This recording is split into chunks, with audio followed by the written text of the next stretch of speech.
Joseph A. Tyran, electronics technician, 3rd class. Probably the first one was the midshipman cruise. Okay, we went to New York. And New York was fantastic. I mean, we got off the ship. Of course, we were 18. You can drink at 18. You go into a bar, you couldn't spend your money. Everybody's give them a drink. And then we went to USO. We got tickets for all kinds of activities. It was really, really nice. And then we went up to Quebec. And that was something. Quebec, I mean, it was, the Randolph was there, 7 destroyers and 2 submarines, all attached with bulkers there. Now, I don't know, well, 5,000 salaries or sailors or something. So, I don't remember who tied up first. I think the aircraft carrier had tugboats and things, and they got tied up first. And I can remember us sitting in the middle of the river, the St. Lawrence River, and they had the engines ahead 1/3, and we weren't moving. That was the current was that swift. They honored us with a salute, a cannon salute, and we tied up. We had open houses there, we had lines of people that wanted to get on, and I volunteered to take some of the folks around. It was interesting because it was on the 01 level, and we were talking, and I says, about the ship. He says, I know all about the ship. This guy goes, I know all about the ship. I says, oh, really?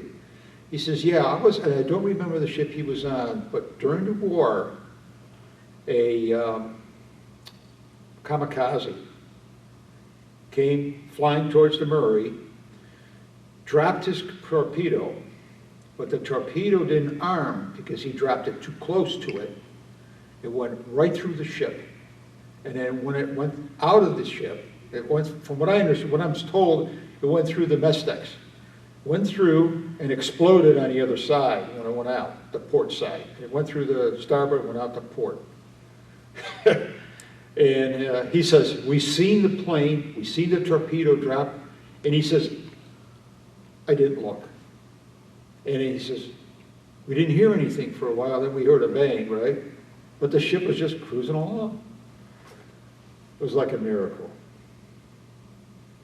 I was really surprised to hear that this guy was in the war. Probably, I guess it was another Fletcher-class destroyer. And, but that was nice. And the Canadians welcomed us. I mean, of course, it was a lot of money being poured into the city.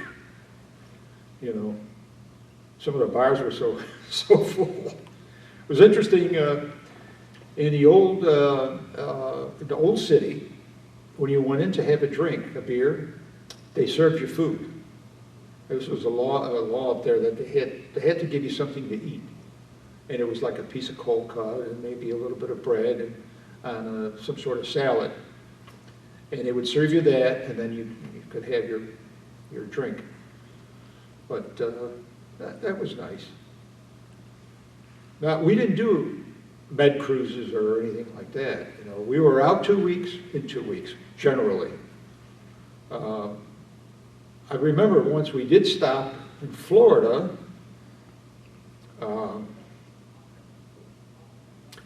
There was a hurricane down there. I think it was Mayport, I'm not sure. But there was some sailors volunteered to fill sandbags or something. The one I really missed was in 1960, Hurricane Donna. We were tied up along D&S piers, and we had a generator problem.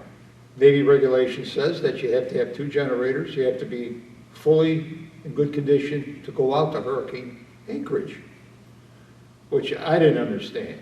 I mean, everybody was going out, dropping their anchor, sitting there. No, we had to stay in port. And there was a ship behind us. They had problems too. They had just come out of the yards and they had some kind of mechanical problem. They were behind us. And, you know, I was sleeping. It was early morning, it was not even 6, not even reveille yet. And they sounded reveille, and they sounded a collision alarm. No, they didn't sound a collision alarm, sorry, that was wrong. But what had happened is the ship behind us broke loose and swung around, and the bosun mates were trying to tie it up to our ship, which they did, but we got banged up.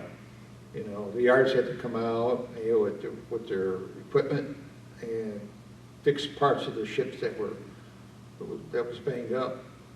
But Hurricane Donna, I can remember, the pier just got really banged up. There was these big removable blocks that you put a crane in and lift the concrete out. It was a square to service the electrical and steam and all that sort of thing. Those things got lifted up. The telephone center was destroyed. It was just flat. It was one of the worst hurricanes there. Of course, you know, I didn't know that was that was one of the worst ones down there. But yeah, we got banged up down there. There was a lot of activity in 3 years, you know.